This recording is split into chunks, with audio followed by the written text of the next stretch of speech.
Castellanos has it, and the Phillies have the National League Championship. They have beaten the Padres 4-3, and they celebrate on their home turf as the Phillies are the 2022 NL champs.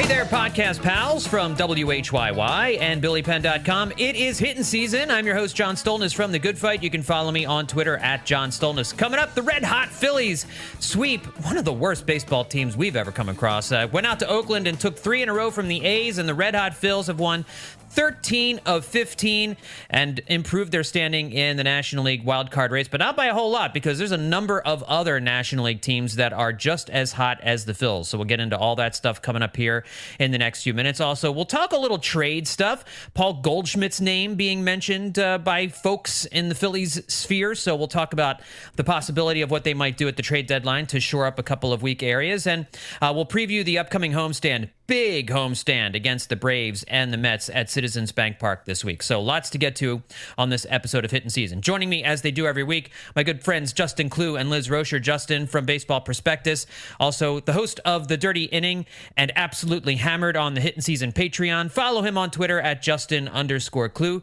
Justin, what's up, buddy? I don't like to talk about it a whole lot because, you know, I'm typically very humble. But, I think at this point it's tough to deny the influence that we at Absolutely Hammer have over the Phillies conversation in general, as we discussed the Paul Goldschmidt concept for, I believe, the first time before it really became a trending news topic. So I look forward to digging into that with you guys. But what I want to say is that I have never had so much fun just looking at the Major League Baseball standings than I have this season, and a little bit like last year too. It is just like a beautiful mess. I feel like there's been like some typical patterns and narratives and threads the teams fall into, especially when you hit June. But it feels like maybe last year, but even more so this year, there's just been this cloud of mediocrity in the middle of the National League where teams have surged and fallen in total congruence with each other, and it just creates absolute chaos mathematically. And yeah, I mean, that's without even really focusing on like the Central, where it really is a mess and all the teams are pretty much the same. But like you look at the wild card picture and it's just crazy. I mean, now the Phillies got to worry about the Reds. Reds coming up on the. God, I wasn't ready for that. Did that happen? Why are the Marlins in second place? No one knows. Nope. I mean, John and I were talking. It's because they acquired the American League batting champion when they needed an impact bat, and everyone was like, "Well, that's not going to work." But apparently, we were off. Get yourself a real hitter like a Kyle Schwarber, not the one with all the hits. Hits with a wiffle bat until June 1st. You know, like a responsible baseball player. But yeah, I'm really enjoying the scatter shot of that the standings are right now because things are just crazy. Yeah, we're going to get into some of the standings. We're going to get into some of these other National League teams that are surprising with their play, both positively and negatively. But joining me also, Liz Rocher from Yahoo Sports. Follow her on Twitter at Liz Rocher. Liz, how are you feeling on this fine Monday? I'm doing okay. Watched the Phillies beat the crap out of sort of a really bad team. I wish they would have won more decisively. But related to what Justin was saying, I personally am having a really nice time just staring at the NL Central with the St. Louis Cardinals right at the bottom. Man. I know we're going to talk about the Cards a little bit later, but I mean, they're not awful, but they're not good. They are not good. One of 3 NL teams to not hit the 30-win threshold yet, and the other 2 being 2 teams that were projected to be bottom of the league trash in the Nationals and Rockies. So the Cardinals are right down there with them.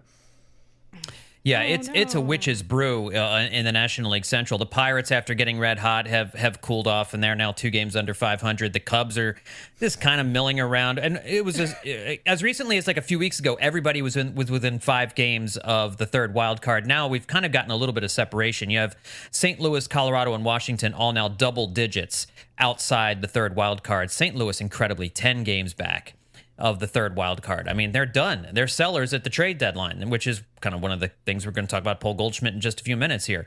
The Rockies and the Nationals, those are a couple of teams that if there are any major league players on those teams, that you can probably be hunting through those rosters and seeing what you can pick through.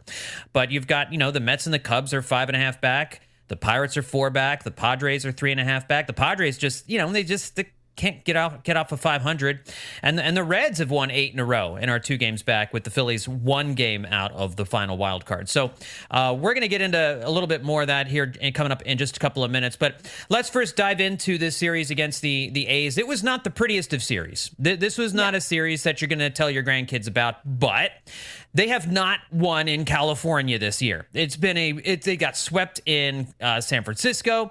I think, did they get swept in Los Angeles as well? I think they did, right? Yeah, they got swept in Los Angeles as well. It's been a nightmare every time they've hit California. And so they were blessed by playing an Oakland A's team that is in their feelings right now. It is a mess in Oakland, and we heard a lot about that during the course of the weekend, and the Phillies did what they had to do. They went in and they swept the A's to go 6-1 on the 7-game West Coast trip that also featured a great series win against the Diamondbacks in Arizona. That's their longest road trip remaining this season. They will not hit the road for anything longer than a 6-game trip from here on out. So that's good news moving forward. They've won 13 out of their last 15. They went on a 13-2 run last year, right around this time, to get back into it. They started off the road trip 13-22 on the road. It was the second worst road record in baseball. They're now 19-23 on the road. So really made up some ground in that particular aspect. And I mentioned all the road games they've played. The Phillies have played 12 more road games than home games here in mid-June. Good to get it all out of the way and be 4 games over 500, right? I mean, that's. Yeah. I think you're probably, if you're thinking about reasons to really feel like this team can sustain this and go on a run, is that they are going to have 12 more home games than road games the rest of the way this season. So I think that's a big deal. They really struggled on the road, but this was a series, a couple of road series where they were able to kind of get their confidence level up. And Liz, you mentioned, you would have liked to have seen them done better against a terrible Oakland pitching staff. Phillies hitters, I think, made Oakland's pitchers look a lot better than they were. Although I will say too, Oakland has a ton of lefties, and lefties give the Phillies problems. And we saw that this weekend, I think. But just generally speaking, your thoughts on how the offense performed this week in Oakland against a pitching staff they really should have mauled. Yeah, I wasn't super happy with how the offense looked. I mean, there wasn't a moment where the Phillies were batting where they're like, I'm fine. They could do whatever here. As you do, when you have a comfortable lead. Every moment was very alarming. Like, why are there not more runs? Where are the runs? Except for the first game, which was it was like a 5-1. Yeah, 6-1. 6-1 win. Yep. Like the other two, I think they were both 3-2 scores, and it was just correct. Nail biting, frightening, scary. Just like, why is no one hitting the ball? I mean, Oakland is, the Coliseum's big, but why can no one but Kyle Schwarber get a hold of the first pitch of the game? And that's it. Both times he did the leadoff homer, it was first pitch of the game, I think. No, the one on Sunday was not first pitch. Oh, it was it was the fourth or fifth pitch. But either way, I mean, a leadoff home run is a leadoff home run. He's got 12 now in his career with the Phillies. That's nuts. That's really, I mean, I wonder how many homers Rollins has. Probably a ton, but I have that number. You want to take? Would you care to take a guess? Let me both see. of you guys, would both of you care to take a guess? Yeah. Oh, absolutely. Now I'm thinking about it. Mm-hmm. So you said Schwarber has 12? 12 in his career, yes. And his career, is Phillies career or his total career? His Phillies career. All right. Holy crap. That's a ton. He hasn't even been here that long. I know. That's why I'm having trouble guessing what J-Roll's number is, because he was here forever. But also 12 in his 2-year, 1.5-year career is a lot. It is. It's a lot. I mean, that's really piling him up, for no doubt about it. 34. Yeah, I was going to say 30. 30 and 34. The correct answer is... Oh, I just had it in front of me. I think it's 44. Oh, wow. Okay. I was afraid to guess that many because I'm like, that many? Like a season's worth of, sounds like a ton. leadoff home runs? Yeah, and you think, wouldn't I remember that he hit a home run like at the beginning of the game? You're like, he was here for so long and he hit a ton of home runs. No, I would not remember that. So, yeah, wow, that's crazy. Yeah, so I mean, it really is bonkers. But I think he's now like 5th among all-time Phillies in leadoff home runs. So, yeah. It's just insane what he's doing right now. And he really was the main source of the offense on Sunday, where he had the leadoff home run and also had an RBI single in that game. It was nice to see him get a little bit of a blue pit. He has the lowest batting average on balls in play of any player in baseball this year. So he's overdue for a few dinks and dunks to go his way, a few bleeders to go through the infield. I remember when they talked about the shift that they thought, oh man, this is going to be really good for Kyle Schwarber's BABIP, because he does hit so many balls under the grounders under the right side of the infield. Some of those are going to sneak through now, but we haven't seen that so far this season. But yeah, I mean, Justin, I don't want to get too wrapped up in the offense's failures, because they did so great in Arizona. The offense really powered them. I don't know whether if it was just kind of the two games they really struggled were day games, and it did look bright there. I mean, I'm not making excuses. Neither team hit in any of those in any of those games. We'll look at the pitching here, and the pitching has really been a big key. They won so many one-run games in Arizona. I think they piled up 4 one-run wins out of the 6 games that they won. They're now 16-7 in one-run games. That's second best in baseball, behind only the Marlins, and they're 4-1 in extra innings right now. Last year, they were 22-25 in one-run games. So this is not something that you can depend on year by year, but it just goes to show you, really, the bullpen this weekend was the star of the show. The starters did fine, but the bullpen really showed up. I would say the right amount of offense for the Phillies is the amount of offense that wins them the game. If you want to, I'm glad you're pivoting to me, because a win is so much more valuable than how they got the win to me. Like, it's like how teachers say when that final bell rings, they don't think about the kids at all anymore, because they don't have to. It's like that final pitch gets thrown. I don't care what happened before it. They got the win. We're fine. Like, I'm not going to read between the lines and find ominous failures of like, oh, Brandon Marsh isn't hitting as well as I'm concerned about it. Nope, they won. All they need to do is win right now. They're still digging up.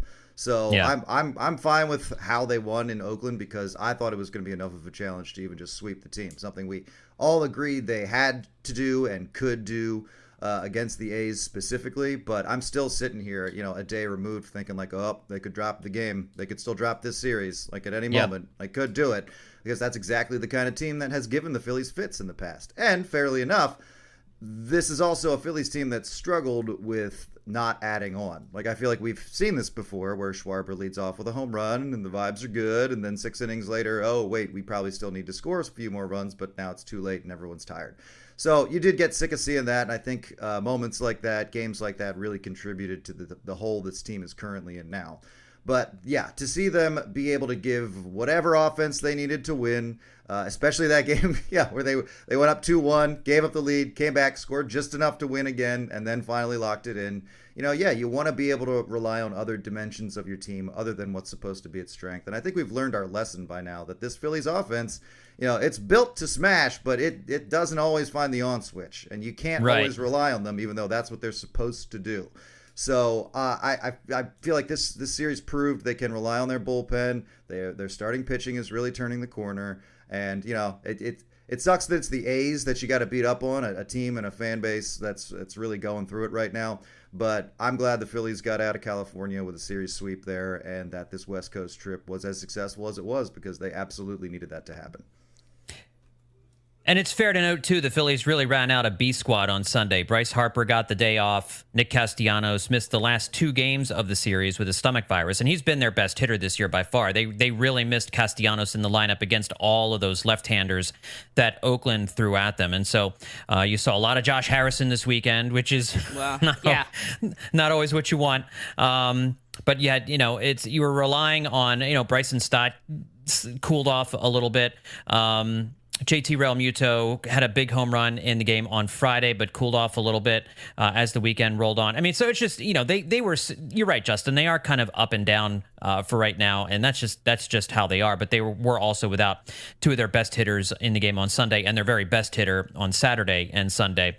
Overall, the offense, I think you'll take that against an Oakland pitching staff that, is terrible, but looked pretty good this weekend. What did you think about Bryce Harper getting the day off here? It seemed to me an ideal time to do it. You wanted to get him 2 days off. You have the off day on Monday. If there's ever a game where you think maybe you can get away with resting one of your best players, the Oakland A's is probably the game to do it. And he has, since his last home run, he's now in the midst of a 20-game homerless streak.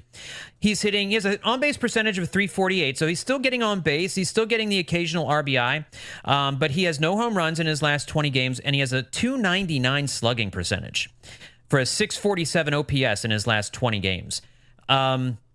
This is not to bag on Bryce Harper, because if anybody deserves slack, it's the guy who came back from Tommy John surgery 2 months early to join the lineup and who has been a clutch performer throughout his career. Oh, do we not want to do that? Do we not want to bag on Bryce Harper? A player no, you know what? Let's kill Bryce Harper. Let's kill him. Let's get him. But he's like having a rough, quote unquote, stretch. We're not even talking about a hitless streak. We're talking about a homerless streak, by the way. Homerless streak. Yeah. Get him, Justin. Get him. And like, are we really like Trey Turner got here, and all anyone could wait to talk about was tearing up his contract after his first month of not being an all-star at the plate. And now here's Bryce Harper, a guy we know is good, who is not hitting at the top of his game right now. But we don't have to complain because, well, the team is winning. But also, we know what kind of player he is. We know that the long-term story tells the story. And we know who Bryce Harper is. So the fact the team is winning is the major difference here, because if they weren't, people would be looking at the numbers and saying, well, this guy's not doing it and this guy's not doing it. And you absolutely would be hearing the performative anger of people ragging on a guy who willed his body back from the brink to come back months early. So, yeah, I do think that's funny. But, you know, it's the context that changes when a team's winning versus when they're not. No. When a good player stops being good, they are bad forever. That's it. They're dead. That is. Throw them in the dumpster. It's the only thing that's dead to me. That's not how baseball has worked. It's not how baseball has worked forever. Because all I hear is, people complaining about, good players being bad. And then they usually shut up about it. So my assumption is that's been taken care of by the player leaving and not by, the player being good again like he's always been. No. Those people, when the player starts doing well again, they go on like a apology tour of waving their hands. I was my bad. I was totally wrong. What I was saying was an insane overreaction or just something I made up for attention. It's definitely my mom was booing me. Yeah. I was absolutely in the wrong there, and I want everyone to remember it because that's the kind of classy person I am. They the all internet famous for its apologies. Yeah, totally. Yeah.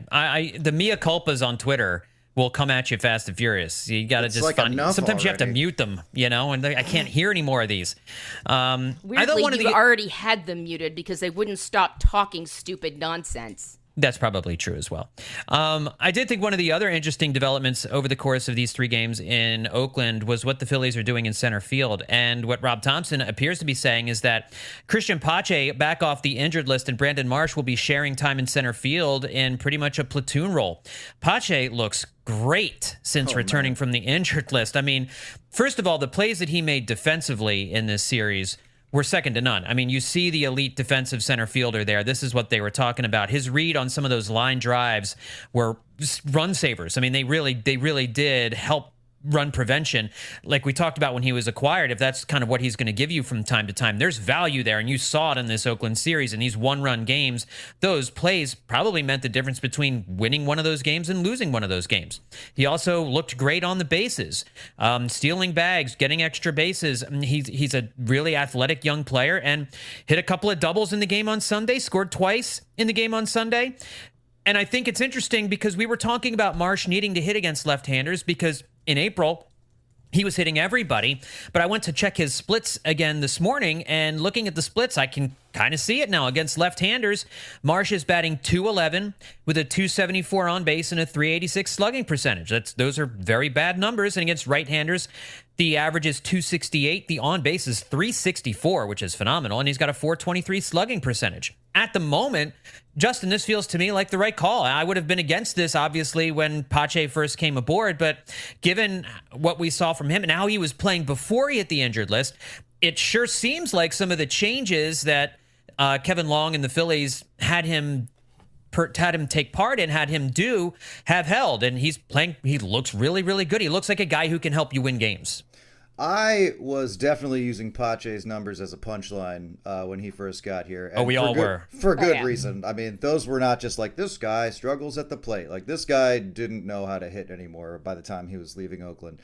his development since arriving in Philadelphia. I know he struggled when he first got here. Then he was like 7 for 16. Then he got hurt. It was something like that, but he was just starting to really look comfortable and get comfortable. And then when losing him to injury was just, it was a minor heartbreak, because it was like, man, it really looked like we had another guy up and coming who really gives this team a dimension it doesn't have. This team that gets hit all the time for its lack of defense. And obviously one guy doesn't fix your defense, but he at least gives you that option out there.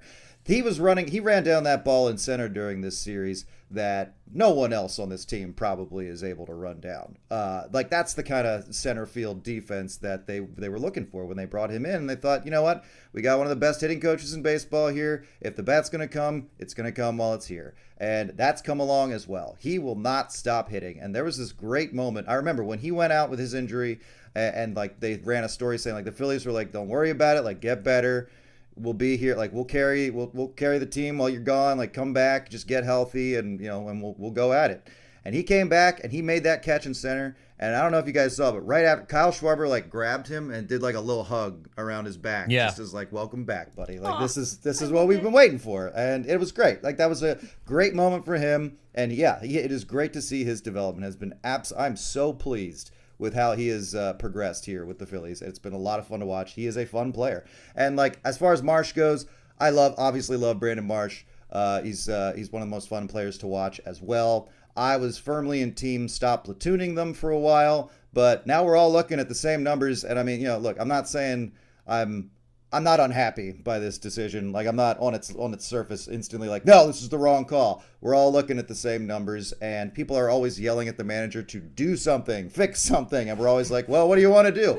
This is something he can do. This is something they can try. So let's give it a shot. I don't think anyone's feelings are getting hurt, and if Marsh's bat catches on fire, then I'll be the first one to be like, yeah, start him in more games, please. But when you have enough good players that this is an option for you, it's a good thing. So I like seeing fun players get playing time, and it doesn't matter which one of them is in center field right now, because they both are.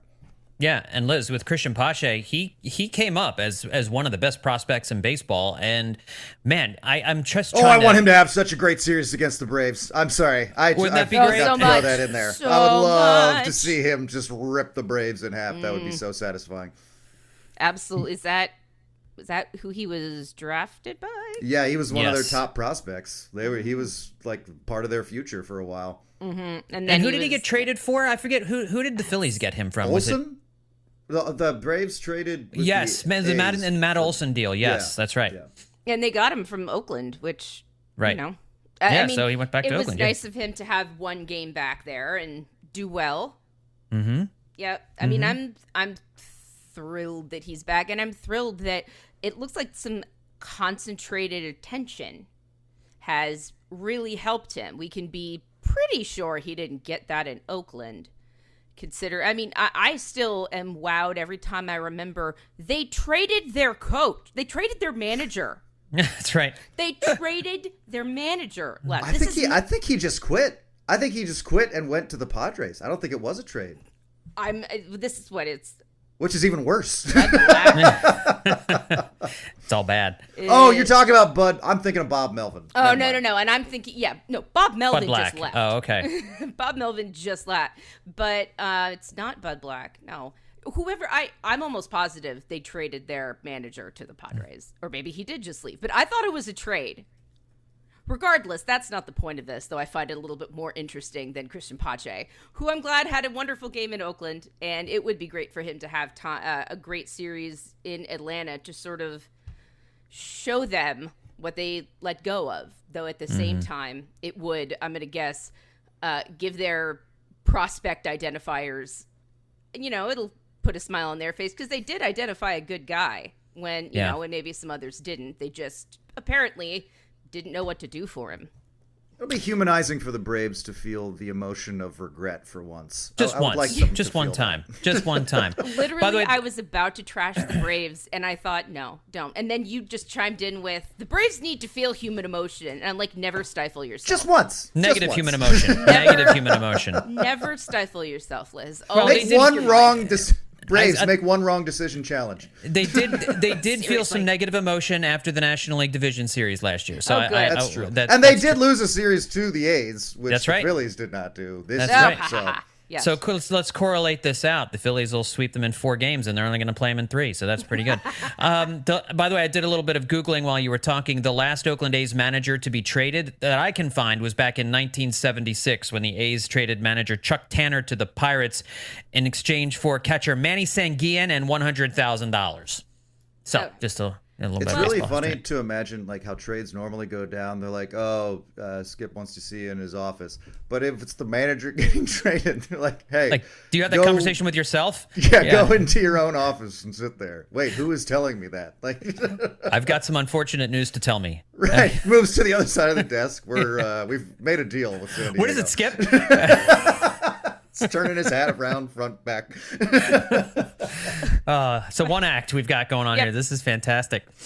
One last thing before we finish up. Well, a couple other things. Zach Wheeler got the win on Sunday. Pitched pretty well despite not having his best starts, but he's got a 3.48 ERA. But in his last on the season, a 6-4 record, 3.48 ERA on the season, but has allowed 1 or no runs in 4 of his last 5 starts. So Zach Wheeler picking it back up. The A's were 3 for 34 with runners in scoring position in this series, an 0.88 batting average with runners in scoring position. That included a 1 for 14 in the second game of the series, the extra inning game. I have it written down here. You can hear me flipping through pages. It was, hang on. No, I lost that. Dagnabbit. Yeah, it was like 1 for 13 or 1 for 14 or something like that in that series. And then, so then you had somebody's writing it out for me. This is so helpful. Sorry, no, I was. Well, finish it. You started writing in the Google Doc, and now it went away. because I wasn't writing it. I was looking for it in the doc, and I didn't hit Control F first. Boom. And I'm just watching. I'm just watching the typing and listening to the conversation, being like, "This is entertaining for me." Yeah. See the listen to John struggle with numbers. Liz is just the anonymous kangaroo enjoying the show. Oh, see, on my screen, you are an anonymous walrus. This is so scintillating. I think for our listeners, I have an anonymous walrus and an anonymous. I have an anonymous walrus and an anonymous kangaroo on my screen. That's I think the both of us. Yeah, okay. Our alter egos. That's pretty good. I like the kangaroo and the walrus. And so, 3 for 34 with runners in scoring position. The A's struck out 36 times in the 3-game series.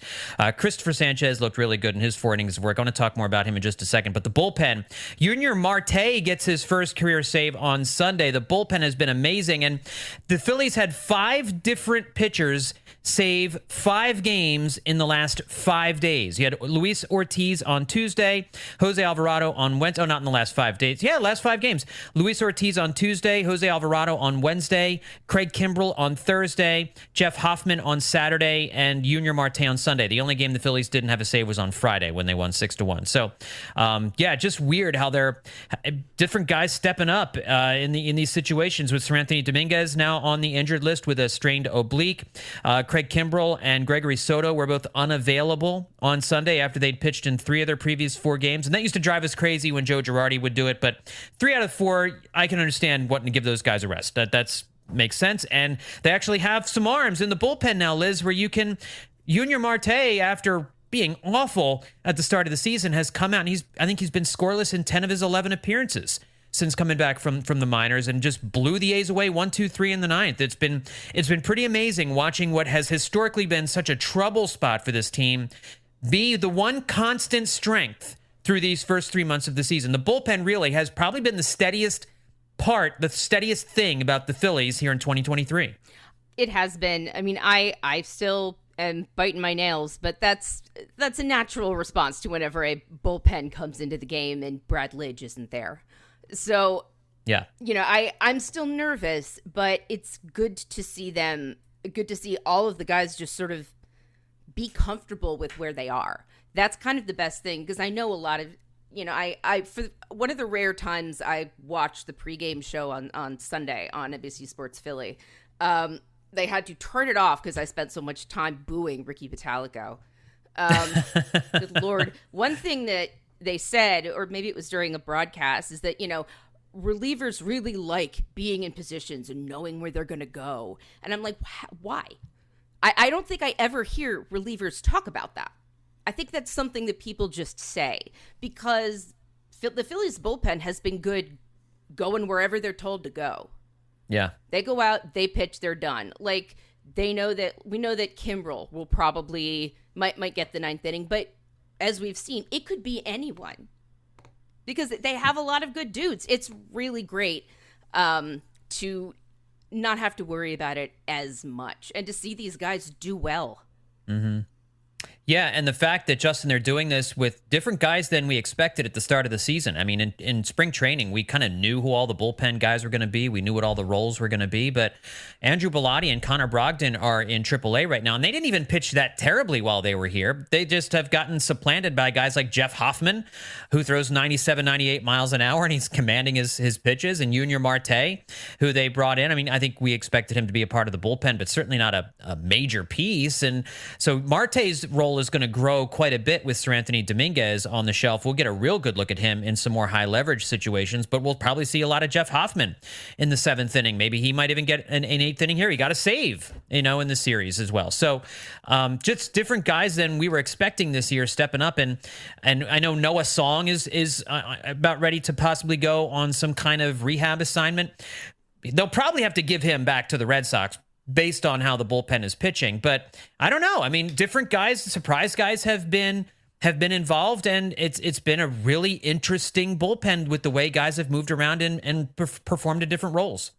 Yeah, usually it's way more guys making me feel nervous this time of year. I'm not comfortable with most of the arms in the Phillies bullpen, but really it's down to just Junior Marte. I know he, like you said, scoreless in his last 10 appearances or whatever, but he's somebody who I still get. When I saw it was him coming into the game, it was the reminder that, oh, right, Sir Anthony hit the injured list. So we're getting this. And I think this is where like the A's being the A's came into the series at its loudest, where it was like an average team probably like salvages a walk-off win in that one-run last inning situation off one of the Phillies' weaker relievers. But like you said, he's found a groove, and I think they're just going to address these bullpen arms the same way they're going to address the 5th rotation spot, which is, who worked best last. Let's go back to them, and if it stops working, we'll go with somebody else. But that's kind of the benefit of a lot of guys being at least okay for this late into the season. I feel like the Phillies have given themselves a lot of options. They built out some depth.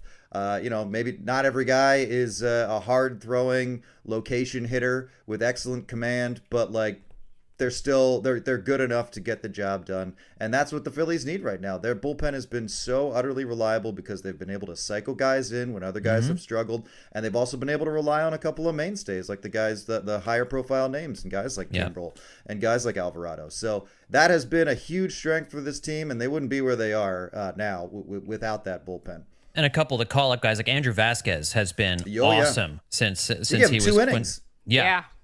Yeah, he's going to be one of their bulk guys, but also just out of the pen as a left-hander who throws those sliders, and it's just really impressive stuff from him so far this year. So, by the way, I found the stat: the A's were 1 for 19 with runners in scoring position on Saturday. So just unbelievable stuff from there in that 12-inning game. It sounds so much cooler without the panicked filing of papers. But the one what? Yeah, you're right.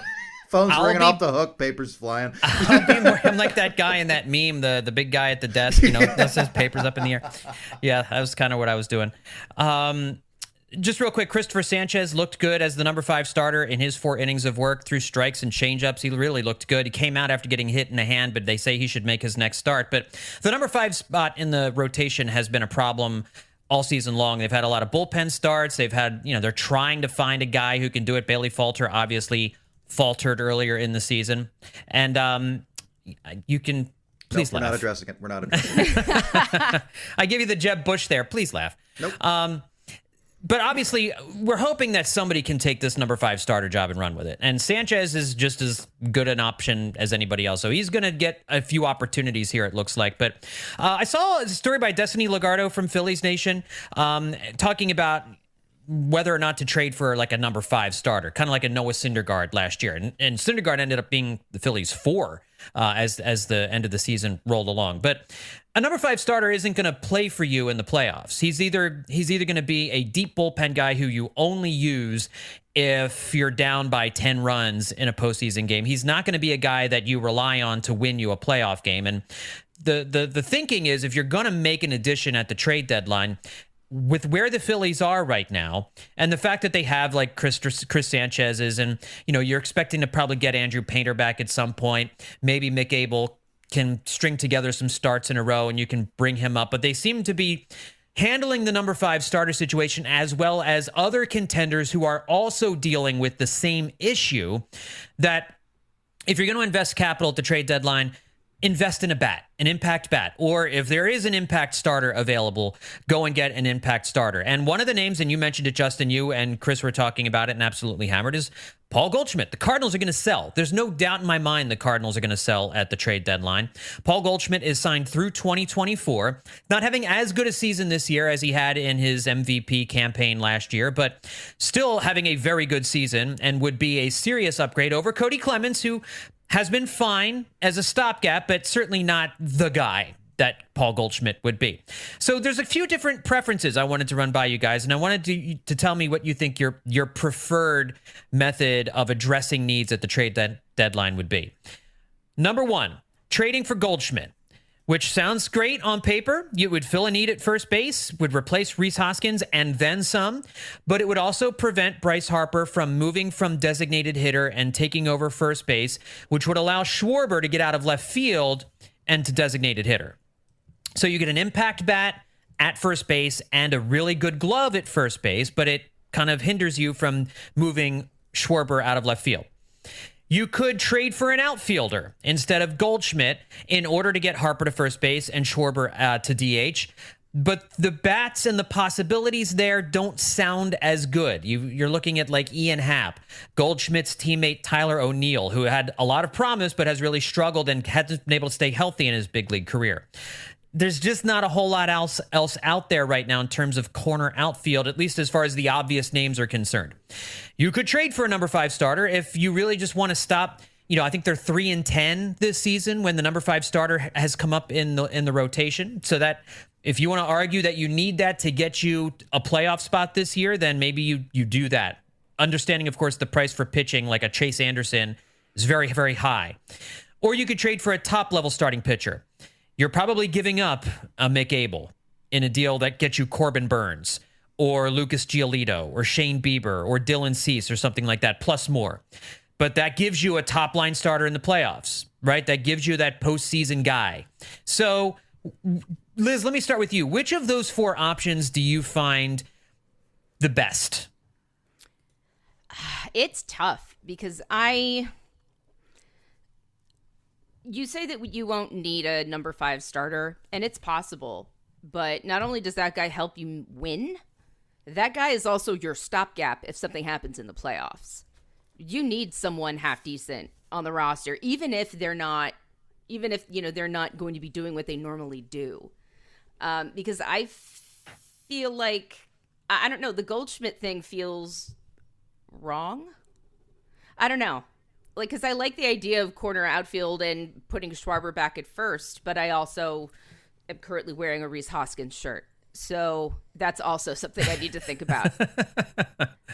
I would say trading for a pitcher of some kind is what I think is important, because they just, even though they're stringing together starts for number 5 starters, they don't have a ton of depth that I think any of us feel good about, because we would all want someone, a big name to come up if they needed someone, but we don't know if guys like Andrew Painter will be ready, or if they even want to do that. I think they need some security in the starting pitching department.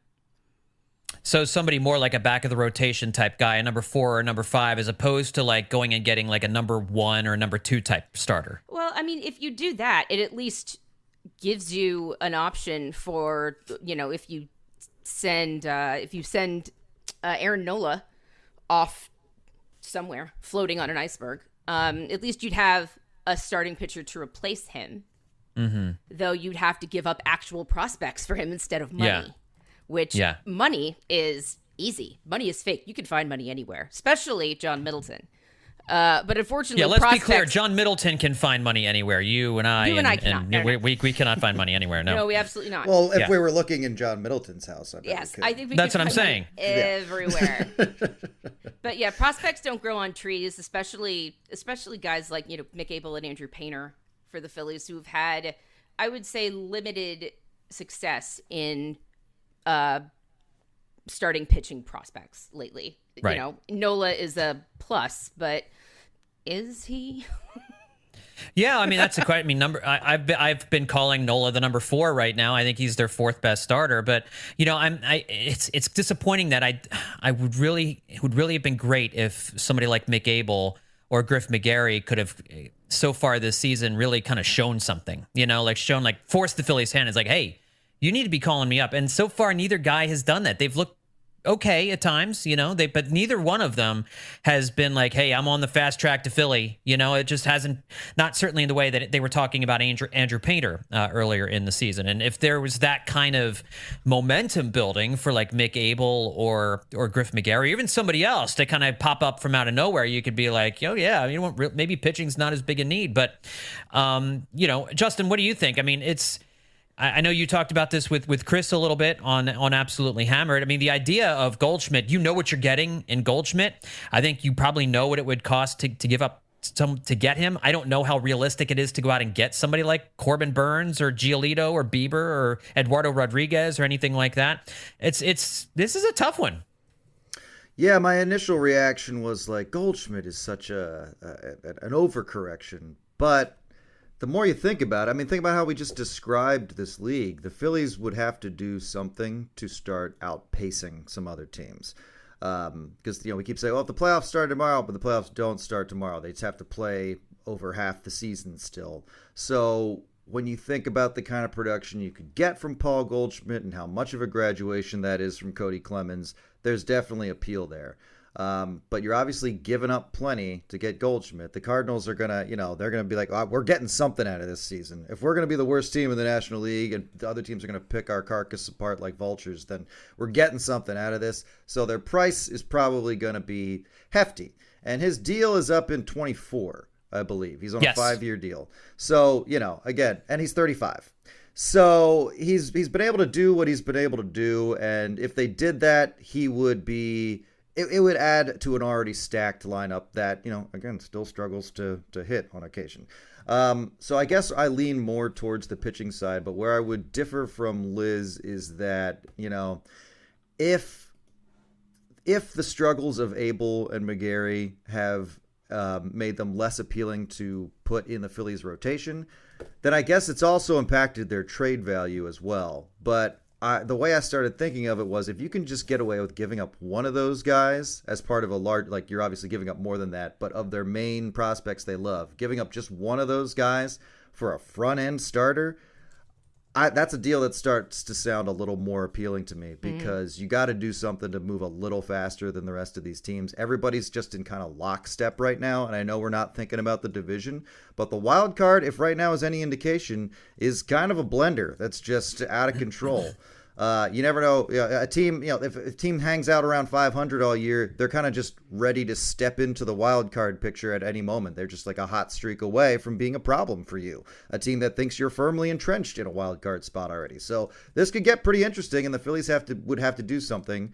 I could see them taking the approach that they have to do something to really separate themselves from the pack, at least just make themselves a half step better than all these other teams that are part of this big cloud of 500 nonsense in the middle of the National League. And I think a front end starter, if you're talking about giving up like a Mick Abel as part of a package to acquire a Corbin Burns, I don't know, man, that starts to have some appeal when you start thinking about, Aaron Nola is like the best 5th starter across baseball at that point. That makes, in a way, it makes him better too. So yeah, I think that's, and we know how much you rely on your starting rotation in the playoffs, and how much the national media played up the 1-2 Wheeler Nola punch last year in the postseason. So I don't know. That plan starts to not sound too terribly bad. You're not selling the farm. You've still got Painter, who obviously may not even pitch this year, but you've still got Painter, and he's very young. Mm-hmm. So it's not like you're out of pitching prospects. And obviously, in this scenario where you're only giving up one of them, you've still got either McGarry or Abel too.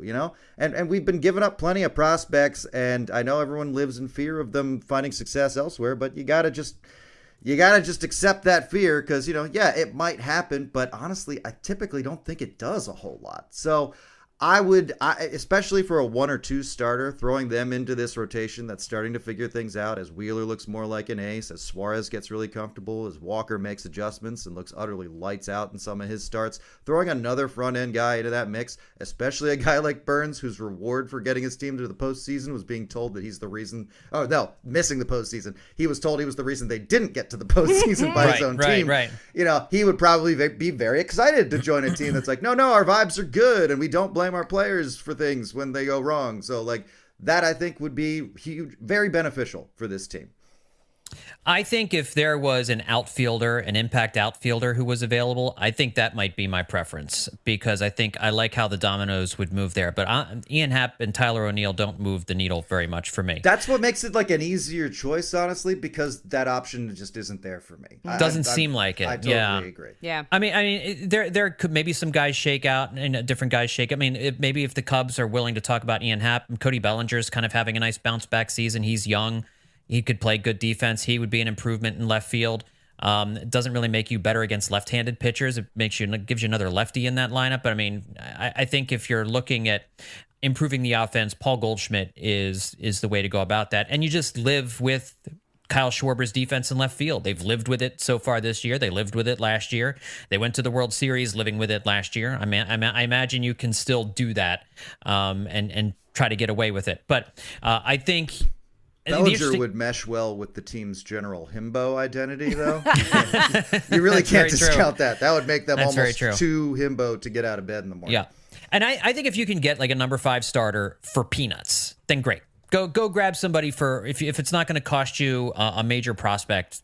Great. Go ahead and grab that. Go ahead and grab that person. But I am, I'm going the Ruben Amaro route. Like I'm looking for that high impact starting pitcher. I'm selling the farm. You know what I mean? But I agree. I think if Mick Abel is the price and you're the St. Louis Cardinals, you don't need Mick Abel for this year. You're looking at Mick Abel for 2024 and 2025. And, if I think Mick Abel he hasn't shown enough where you want to jam him into a starting rotation right now, but he's pitched okay. Like he hasn't pitched badly this year. I think I was looking at his starts. He's made 7 or 8 starts. I think 2 of them have been real bad. Like he gave up 6 runs in one of them, 8 runs in another one. And then the rest of them have all been like 2 runs or less in 4, 5, and 6 innings each. So not lights out. Like he's not dominating the league. He's not blowing anybody away, but he's also been pretty good, just not quite good enough to elevate to the majors. And so if you're a team like the Cardinals or you're a team like the Brewers and that might be enough to be your headliner for Burns. Or if you're the White Sox and you want to get rid of Dylan Cease or Giolito and try and stock up your system, Mick Abel might be enough. It might not be. I mean, pitching is in such short supply. The Phillies just may not be willing to meet the price. But given the fact I think that's the kind of deal of Dombrowski. I think out of all these deals, that's the kind of deal he is historically equipped to make. Yeah, and with Aaron Nola, the uncertainty with him as your number 2 or your co-ace, you really need another co-ace in the playoffs. And I'm not sure that Taijuan Walker, Ranger Suarez is that co-ace. And maybe Aaron Nola figures it out between now and then. If he does, then the need for a top guy like this lessens. But as long as Aaron Nola continues to struggle, that seems to me to be the big need. And whether or not the Phillies would be willing to meet the exorbitant price that it certainly would be is the big question. I would not mind Paul Goldschmidt. I don't really have a good sense of what the trade value would be for that. Because he's not a 1-year rental, you would have him for 2 years, and it would solve the issue of first base next year because, again, there's no great first base option in free agency next year. So it does solve that problem. It's a 2-year solution. I'm not opposed to it, especially because I don't think the outfielder is there that makes sense for the Phillies to go out and get at the deadline. Boy, that makes it awkward. If you still have Reese hanging around the team, though, and then you go out and get Goldschmidt, you're basically saying bye. You're done here. Yeah, and that's I think you got to do that. That's the business. I mean, and he's got to understand that. I'm sure. Oh yeah, but they made such a big deal. Oh, Reese is back around the team, and the vibes are better. And then they're like, I get it. Nope. I get it. I'll tell you what I think. If you are convinced that the Cardinals are going to sell, I am not. They are in last, but they are proud, and they don't believe in rebuilding. They don't believe in taking time off. So if they're out of it this year, I don't think they're going to give up anyone who could help them next year. And I don't think you're wrong necessarily. I mean, that's a good point because you still have Goldschmidt and Arenado. You're building around those guys. I mean, they haven't been the problem. It's the young guys that you have. They have a bunch of 24, 25, 26-year-old position players who just are not performing this year. And the pitching staff has no impact arms. That's their big issue. They don't have any impact arms in the rotation. And that's the only reason why I think if they got the opportunity to grab a Mick Abel, who is a potential impact arm, a high-velocity guy, that's the only way it makes sense. Yeah, I could see it in that case. But, it'll be I agree with you largely, though. It'll be interesting to see what all of the is it the hot? No, it's not the hot stove. The trade people, all the trade people say, Cardinals are thinking this is an organization. I'm like, I want to hear it all. Let's do it. Yeah, let's do it. It's getting to be about time now. We're in mid-June, the trade deadline. It's time to start talking trades a little bit more seriously now. Yeah, 6 weeks until the trade deadline, everybody. Get ready. Let's go. The hot stove getting hotter. Let's heat it up. As we look towards this upcoming homestand with the Braves and the Mets, an absolutely huge homestand for the Phillies to keep the good vibes rolling. It's important to note the Phillies are not the only red-hot teams in the National League. Despite winning 13 out of their last 15, they have not made up ground on a number of different teams, and some teams have been catching up to them. The Cincinnati Reds are actually the hottest team in baseball right now, winners of 8 in a row. They just swept the Astros over the weekend. The Giants have won 7 in a row. They just swept the Dodgers. The Braves have won 6 in a row, and the Braves have also won 13 out of their last 15. So the Phillies remain 8 games behind those guys. They're 20 games over 500. The Marlins have won 4 in a row. They just swept the Nationals. How sustainable are these teams winning ways? And I'll just give you a couple other notes as we think about this. We're talking specifically about, I think, the Reds, the Giants, and the Marlins. Who's most likely to sustain their success and who is least likely? The Marlins have had the 3rd easiest schedule in baseball this year, with an opponent's winning percentage of .489. The rest of the way, the Marlins have the 5th hardest schedule in terms of opponents' winning percentage. They have played nothing but losing teams in their last 15 games. You look at the Reds. The Reds have had the 7th easiest schedule so far, a .492 winning percentage. Their schedule is much easier, 16th hardest the rest of the way. That's because they play in the National League Central. The Giants have had the 15th easiest schedule, so right in the middle of the pack. It's 10th hardest the rest of the way. If you're looking to compare those teams with the Phillies have had the 9th hardest schedule so far. It's 12th hardest the rest of the way. Atlanta has had a slightly easier schedule than the Phillies so far this season. But they've played just 3 games against a team with a winning record in their last 19 games. The Braves have had. So the Braves and the Marlins both have had an easy schedule and an easy run of it late. And of course, I say this as a fan of a team whose team played the Oakland A's in these last 3 games. So to take that with a degree of salt. But anyway, looking at some of these teams, and specifically, Justin, the Reds, Giants, and Marlins, who's most likely to sustain their success? Which team do you think is most likely to kind of fall apart and come back to the pack? I think the Marlins will come back to the pack. I think the Reds have worked themselves into a frenzy. I think they've leveled up, and for them this is improvement. They've leveled up to like an annoyance at least, which is very fun for them. And I mean that non-sarcastically. They have some really fun players. I know we were talking about Ellie De La Cruz last week, and he is a guy that if you like baseball, you will enjoy watching play baseball. He is something else. And seeing that kind of his vibes kind of ripple through the rest of that team, guys like Jonathan India really coming alive. It's they are fun and they will be annoying. And I think the Giants will be a less explosive brand of annoying. I think they're the team that'll kind of like stay where they are currently, maybe get a little hot, maybe get a little cold, but I think they're in the place where I'm not surprised to see them. A team in the mix in the NL West, but not dominating anybody by a long shot. But that's generally how I see things working out in the second half. Liz, what about you? I actually think the Marlins might be built to give the Phillies a lot of trouble. They do have the batting champion, and they have some good arms. They actually have a decent team. I think they could give the Phillies a lot of trouble for the rest of the season. I don't see the Reds or whoever it was, whatever the other team Giants. was. The Giants, yeah, whatever. I don't see the Giants or the Reds sustaining this. I mean, I think the Reds have a better chance, if only because, as Justin said, they have worked themselves up into a frenzy.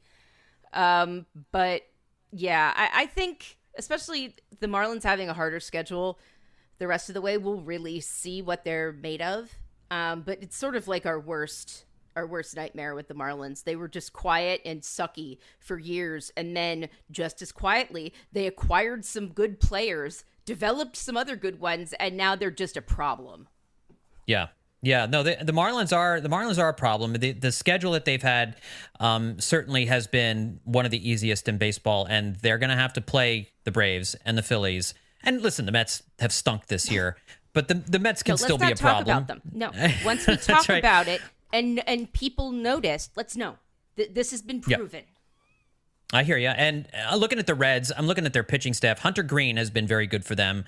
3.93 ERA and 14 starts, but the rest of their rotation is just brutal. I mean, Graham Ashcroft is on the injured list, but he's made 13 starts for them with a 6.78 ERA. Luke Weaver's been their number 3. He has a 6.47 ERA in 11 starts.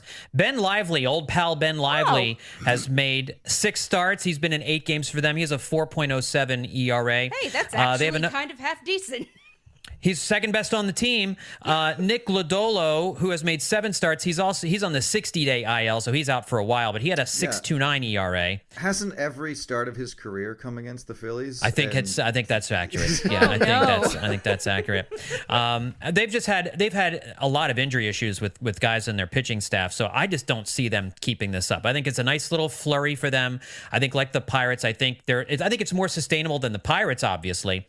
But I do think they'll come back down to earth, but they do benefit playing in the Central. They're not going to play as hard a schedule as the Marlins, the Phillies, and the Giants are. So I do think the Cincinnati Reds will come back down to earth. I'm looking at the Marlins. Jorge Soler is having a true renaissance season, but Brian De La Cruz has been pretty good for them. Jesus Sanchez has been good for them. Luis Arias has been good for them. He's down to 388. With his batting average and a 920 OPS, they should really consider moving him at the trade deadline. He's just not worth it. You mean he's not hitting 400 anymore? Not hitting 400, so just get him out of there. Endless tweets and articles about what if he hit 400 for the whole season? And I looked at my watch, and it was June.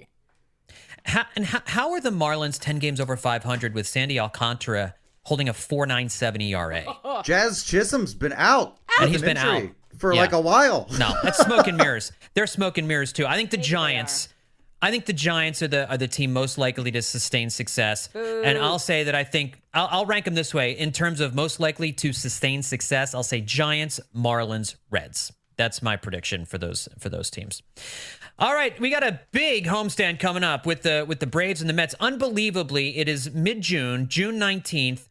And they have yet to play either of these teams at home so far this season. I mentioned the Braves have also won 6 in a row, come in having won 13 out of their last 15. The Mets are still really struggling. They had a lost a series to the equally disappointing Cardinals over the weekend, and one of those games in truly horrific fashion. So the Phillies have gone 14-8 against Atlanta in Philadelphia over the past 2 years, including the playoffs. The Phillies do pretty well in Philadelphia against the Braves. Justin, how are you feeling about? We'll start just talking about the Braves series. How do you feel about the Braves series coming in? What are your expectations? Well, in a season where every series feels like it has a reason to be the biggest series of the season, this series feels like it could be the biggest series of the season. For obvious reasons, but I do feel like that's more of the case now because the Phillies are who they're supposed to be. Finally, they have, and not just like, oh, they're figuring it out. It's like, no, they seem to have figured something out, and they're beating good teams in the Diamondbacks and the Dodgers. They're doing what they're supposed to do against worse teams like the A's. They seem to be operating at full strength, and it feels so much more like a fair fight, honestly, playing the Braves when you're like, no, we're back with the team we're supposed to be. And the Braves are the Braves. They're kind of just becoming this very irritating central pillar in the National League where they're just, unmovable.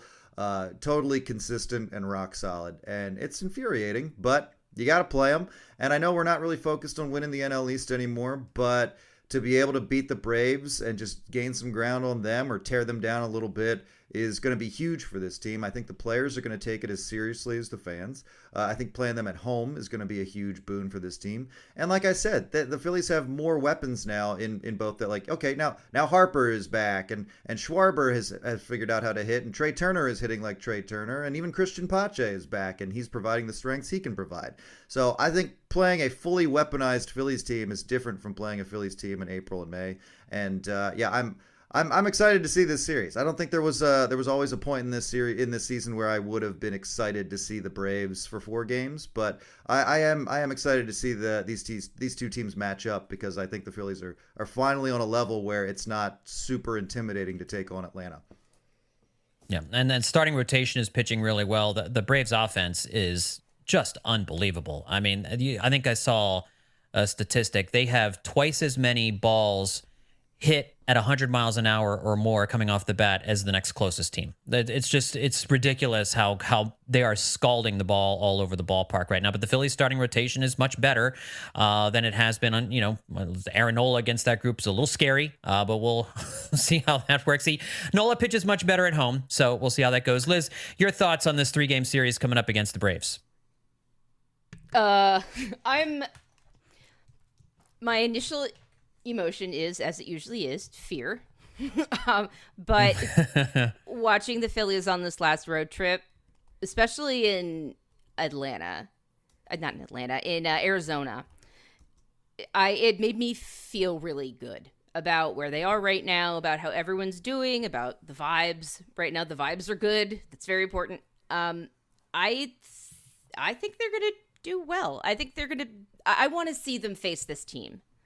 I want to see these Phillies specifically face the Braves. After seeing everything, feels like the series is coming at a good time. Yeah, exactly. We've seen what we've seen. Now let's see them employ it against a real big boy team. Yeah. And this is the week to do it. They're catching... The Phillies and Braves are catching each other at their hottest. And so that's this could be a really, really fun series that starts on Tuesday night. So we'll see how things go. Let's get to some real quick final thoughts here to wrap things up. Justin, any final thoughts? Three quick things. MLB Trade Rumors says Josh Donaldson is undecided about playing beyond 2023. I have decided if I want Josh Donaldson to play after 2023. So if he needs help on that decision, I'm happy to weigh in. The Project Meow, an animal welfare center in West Philadelphia, has a young orange male who is fully vetted and in need of a foster or forever home. He is named Alec Boehm, and in the picture, they photoshopped a little hat on him. Just something for people to consider. And most importantly, our friend Mike Robertson at Fransky LA, unlike any of us or probably any of you listening, has a beer named after his account from Conshohocken Brewing. Fransky in LA, Bedlam at the Bank, Golden Ale. And by his account, I guess I mean the people that his account is named after is who the beer is named after. But it's still, obviously, Mike is involved in this to the extent where he is blasting putting tweets out about the tweet and the t-shirt you can buy with the Fransky LA logo on it from Conshohocken Brewing. So if that's something you like to invest in, t-shirts from the internet, that's an option that's available to you, and a beer I'm certainly going to try. All right. That sounds good stuff. All good stuff there. Liz, final thoughts. I don't know if anybody is listening to the TV broadcast. I've been forced to lately because MLB TV has had major troubles syncing the radio and the radio broadcasts with the image from the television. So I've had to listen to Ruben Amaro Jr. and Tom McCarthy this weekend. I'm usually okay with Rube. He's usually fun. I like listening to him on broadcasts. He usually has interesting things to say, but put him in Oakland where they're having trouble with an owner, and Ruben suddenly remembers he used to work directly for ownership. He spent a decent amount of time this weekend saying, well, if they just showed up to games, if the fans just showed up every time like they did on the reverse boycott, I'm booing my television.